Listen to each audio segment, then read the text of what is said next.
ได้ปลาแปลงผู้บ่าวอยู่บ่โดยปะอืมมันบ่ให้เขาปะคืนนะบ่ เคล็ดน้องชาลีนี่ยังบ่ทันมีผู้ใหญ่ใจบุญมาช่วยเหลือเด้อพี่น้องเด้อ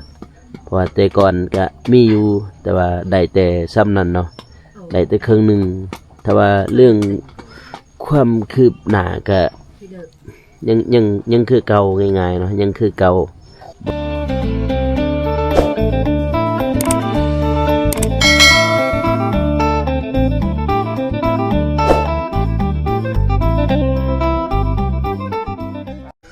สบายดีเนาะ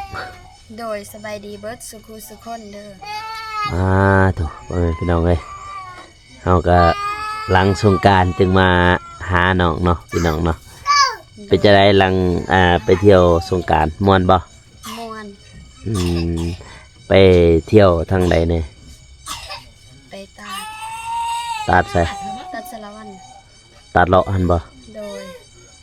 ไปเฮานั่นพุ่นบ่โดยน้องไปกับไผเนี่ยก็ไปหลายคนไปหลายคนโดยนำผู้ใหญ่นำขี่รถยังไปรถใหญ่ขี่รถใหญ่โดยขี่รถใหญ่ขี่รถใดบ่โดยคนหลายบ่น้องทางนั้นหลายเต็มเลยโดย สงสัยถือครูบาวปะแปลกแล้วเนาะ ได้ถืออยู่บ่บ่ได้ปะผู้บ่าวอยู่ได้ปะแปลงผู้บ่าวอยู่บ่โดยปะมันบ่ให้เขาปะคืนนะบ่ให้โดยน้องไปตั้งแต่วันที่ใดไปวันที่ใด14เลยบ่โดย14กับขึ้นวัด14ไปส่งน้ำพระบ่โดยไปส่งไหนจังหวัดท่าน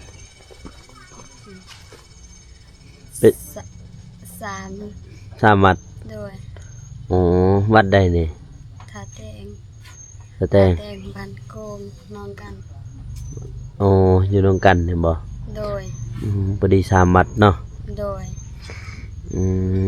พี่น้องหลังสงกรานต์มาหาน้องคือเก่าพี่น้องเอ้ยป้าโตเบิดจักแสนจื้อบ่โดยบ่จื้อเราบ่จื้อพี่น้องเอ้ยว่าเบิดจักแสนฮอดบ่5 แสนก็ว่า5 แสนก็บ่ฮอดบ่ไปตัดก็ไปถ่ายรูปไปลินน้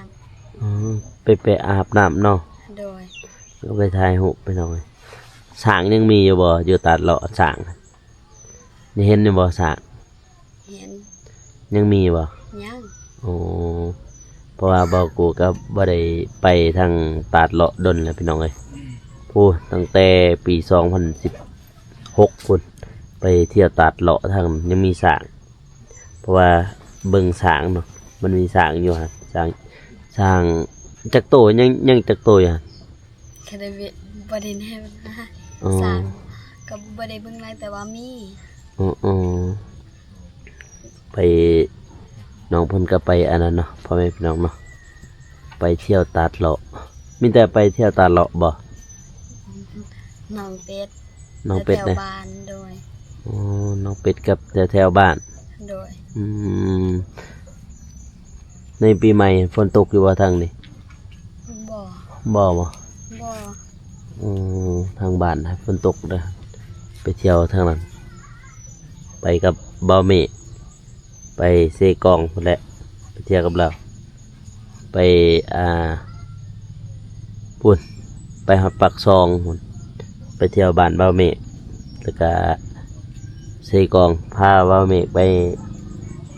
ส่งน้ำพระเนี่ยปรีได้5 วัดไปส่งน้ำพระได้5 วัดพุ่นแต่บ้านบ่าวเมฆพุ่นรู้จักบ่บ้านบ่าวเมฆอยู่ไสบ่ฮู้บ่อยู่อันนั้นเด้อสิบอกให้อยู่บ้านกองตูนเมืองปากซองแขวงจำปาสักอยู่หั่นแหละบ้านบ่าวเมฆโดยโอ้ยเป็นอย่างนั้นเด้บาดเนี่ย บัดใหม่เด้น้องเมียนเบิดละบ่ เมียนแล้ว อืม นาเบาเจ็บกับนาเบาอาน้อง เรามาเมียนบ่ โดยมาไว้อยู่ข้างเฮือนน้องหาน อืมเขาปลุกเบิดละบ่อยู่หั่น ปกแล้ว อืมครบอยู่ตีใหม่หั่น ครบ น้องก็เมียนซอยเขาบ่ ก็ซอยก็ได้เฮ็ดเป็นก็ซอย อืมแล้วเอารถหยังคน รถไทย รถไทยบ่ โดย ไปจ้างเขาบ่หรือว่านั่นหรือบ่ได้จ้างเขา มองกันไปจ้างรถเขา อ๋อร ถ้า ถ สำได้มีเงินก็ให้นี่ บ่เจ็บบ่หาบ่เจ็บบ่จ้างเขา นาเบาเจ็บไปมาว่าน้องสองคนละนาเบาน้องกับนาเบาเจ็บ อืมมื้อนั้นเบากูก็ค่าเนาะพ่อแม่พี่น้องเนาะ โดย ก็เลยบ่ได้มาทางซอยเรือหรือว่ามาเมียนใหม่แต่มื้อก่อนนั้นเบากูมาอยู่มื้อวันที่14บ่หรือ13เพราะเองก็บ่จื้อเลยตัวมื้อเขามาหาเจ้าว่าสิมาเมียนใหม่แล้วมื้อนั้นแต่ว่าพระเฒ่าจะเมียนล่ะเอาพระเฒ่าจะอยู่ในบ่ โดย อือ ยังบ่บอก เราบ่ได้กินเหล้าตีมื้อนี่ บ่เท่าไรเด้ อ๋อจะสิไปบ่สิไปหันบ่ บ่แม่นอนจนเจ๊อะไรกัน น้องจะบ้านเลยว่าหมู่จ้ะ งู หมู่บ่ โดยคือว่าน้องกับน้องลูกแม่เฒ่าลูกสพ่อเรากับลูกแม่เฒ่าเนี่ย เด้อในหลังปีใหม่มาหาน้องพี่น้องเอ้ยไปย้อมผมเลยเนาะ โดย ไปย้อมแล้ววังนั้นมาสีเขียวพี่น้องมาวันนี้สีดำล่ะแล้ววิทย์สงกรานต์ก็น้องก็เปลี่ยนเลยบ่เปลี่ยนสีผมเลยบ่ เรียน เดี๋ยวนี้เขาเงียนแล้วบ่เลยยัง เข้าละ เขาตั้งแต่มื้อใด ตั้งแต่วันจันทร์ มันจันทร์ลังนี่บ่ โดย อ๋อน้องก็เขาเฮียนแต่วันจันทร์ลังนี่พี่น้องเอ้ยเพราะว่าน้องเฮียนม.2 ม.2 ม.3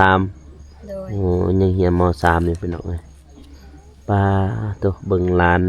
หน่อยน้อยหนึง ผู้หนึงไปไสผู้หนึงไปลุมบ่ โดย เราบ่ทันฮู้หยังพี่น้องเราก็อยู่นำเจ้าแล้วเนาะ โดย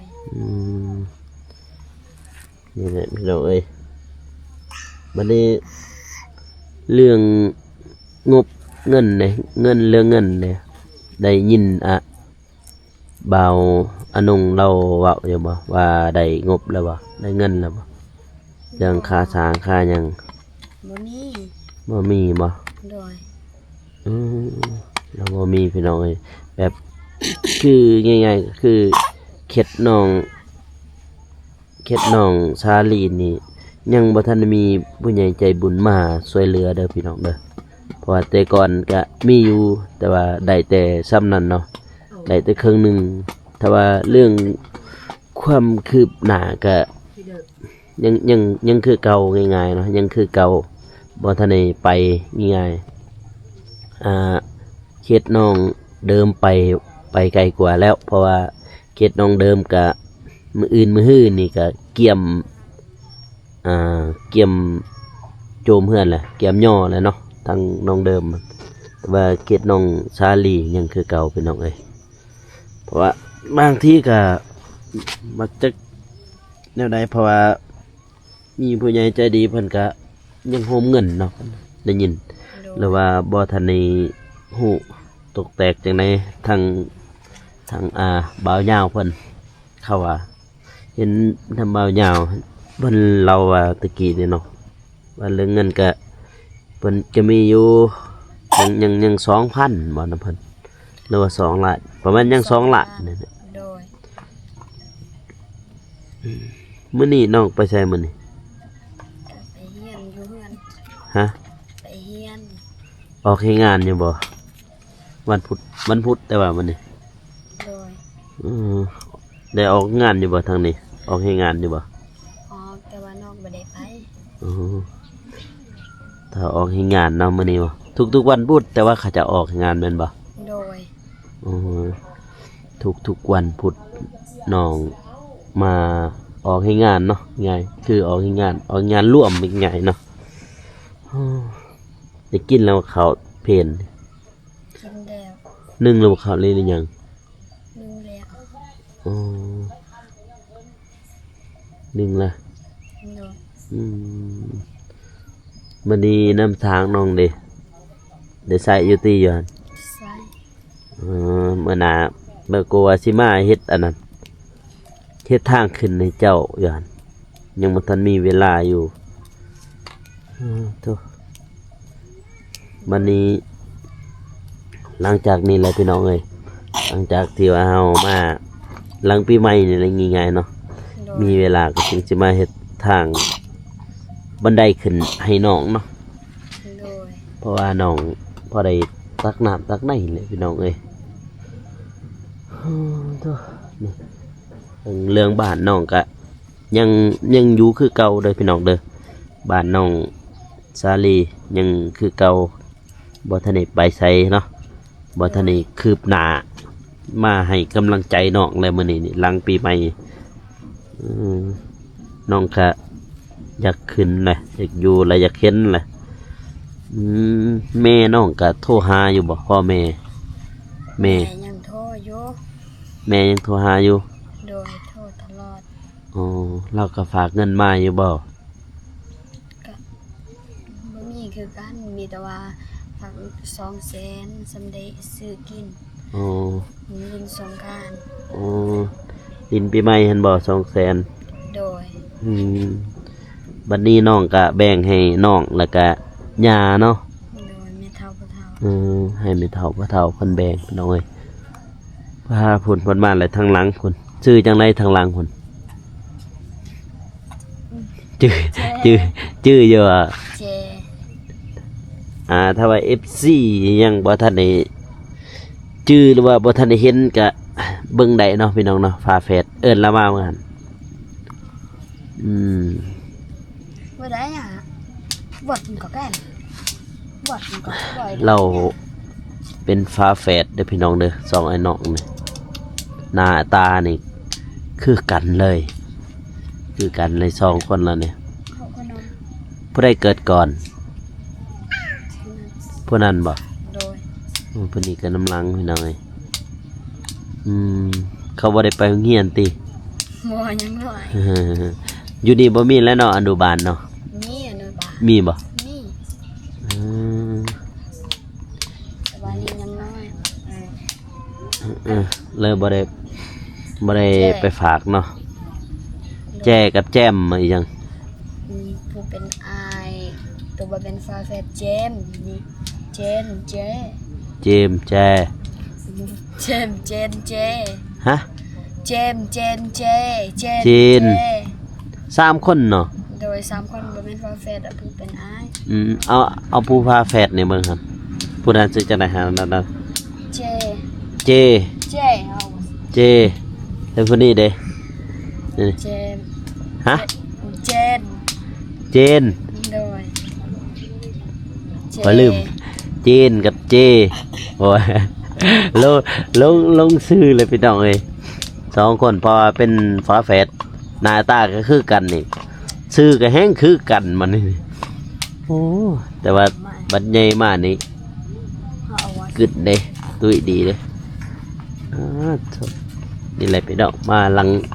ลังสงกรานต์เนาะพี่น้องเนาะมาหาน้องซาลี่คือเก่าเพราะว่าดนแล้วบ่ได้มาเยี่ยมมายามเพิ่น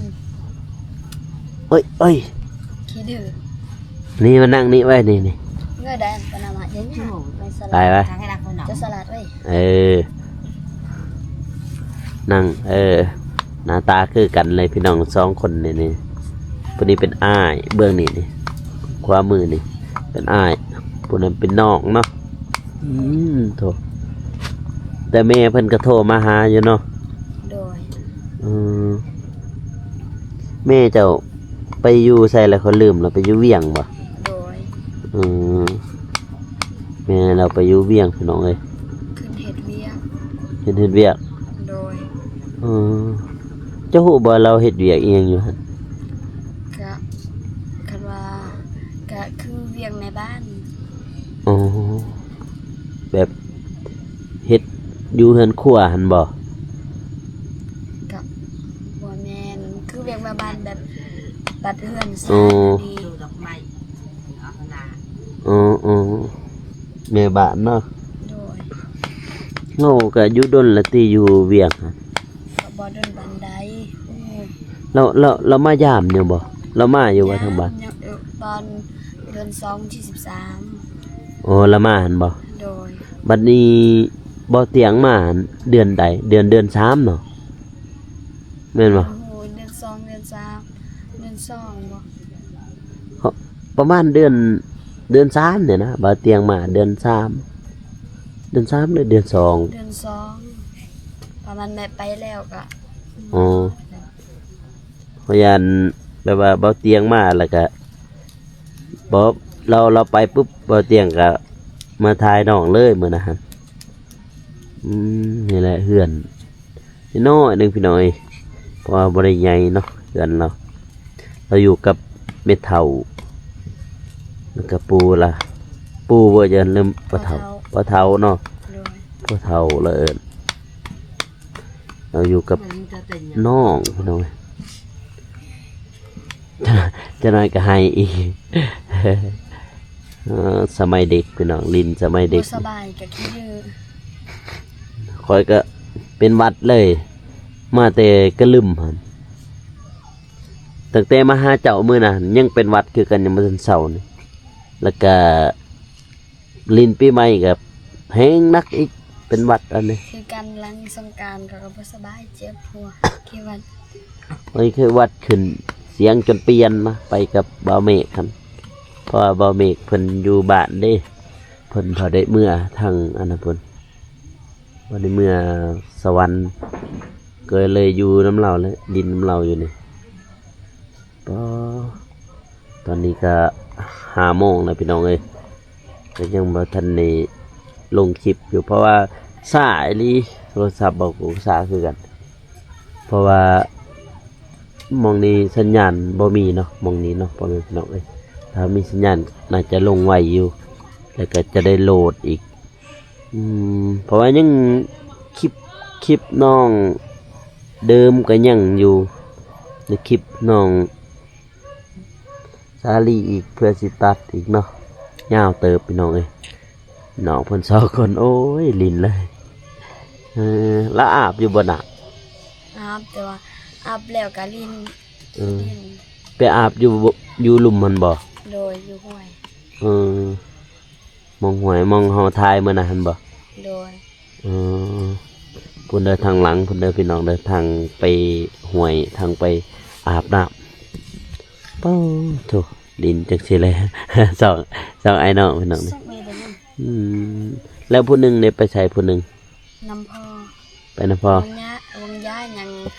งอยู่นี้แต่ว่ามันอยากกลับเมื่ออีกมาหาพ่อ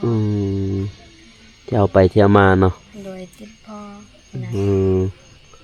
บัดนี้เข้าน้ำนี่พ่อผู้นั้นก็เอาให้ผู้เจ้าอยู่บ่ บ่ตอนยังแม่ยังอยู่ก็ให้ เออ ก็กินของยาให้แต่ว่าบัดแม่ไปก็บ่ให้เลย เออมันแม่นี้เลยบ่ให้เลยเนาะ โดย บัดนี้ผู้น้อยๆตอนนั้นเรานอนอยู่นี่บ่เลยว่านอนอยู่นำพ่อเพิ่น คันว่ามาอยู่นี่ก็นอนอยู่นี่คันไปอยู่น้ำพ่อก็อยู่น้ำพ่อคันว่าเราติดพ่ออยู่หันตลอด อ๋อบ างทีกับไปหาพ่อค้อย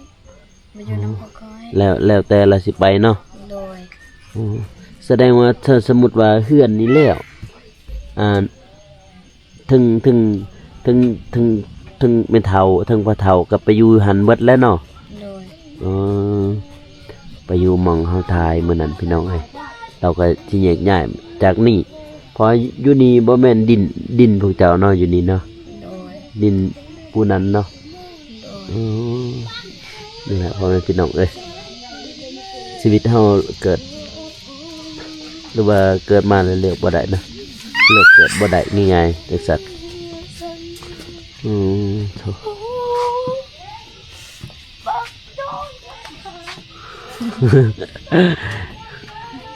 สิไปใช้อีกเด็กหน่อยซั่นนี่ หากินแถว หาปลา โดยแถวห้วย โอ้แถวห้วยตอนนั้นบ่ โดย แถวห้วยน้ำสางพี่น้องหากินมีปลาอยู่บ่ นี่ อืม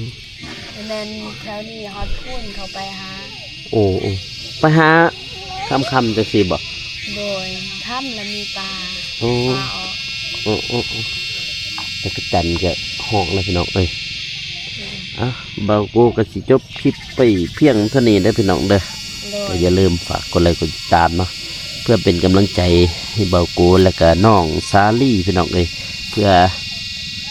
สร้างบ้านให้น้องเสร็จสิ้นเนาะพ่อแม่พี่น้องเนาะเพราะว่าเคล็ดของน้องนี่ยังบ่ทันได้คืบหน้ายังคือเก่าอยู่เด้อพี่น้องเด้อเพราะว่าหลังปีใหม่นี่แหละเฮ็ดเฮือนน้องเดิมก่อนแล้วเฮือนน้องเดิมแล้วจึงมาเบิ่งตามงบตามมีเนาะบ่าผู้ใหญ่ใจบุญเพิ่นสิเมตตาสงสารน้องส่ำใดพวกเขาก็สิช่วยเหลือเต็มที่พี่น้องเลยเอาแล้วเจอกันเด้อน้องเนาะบ๊ายบายเนี่ย โดยบ้าน แล้วเจอกันอีพีหน้าพี่น้องเอ้ย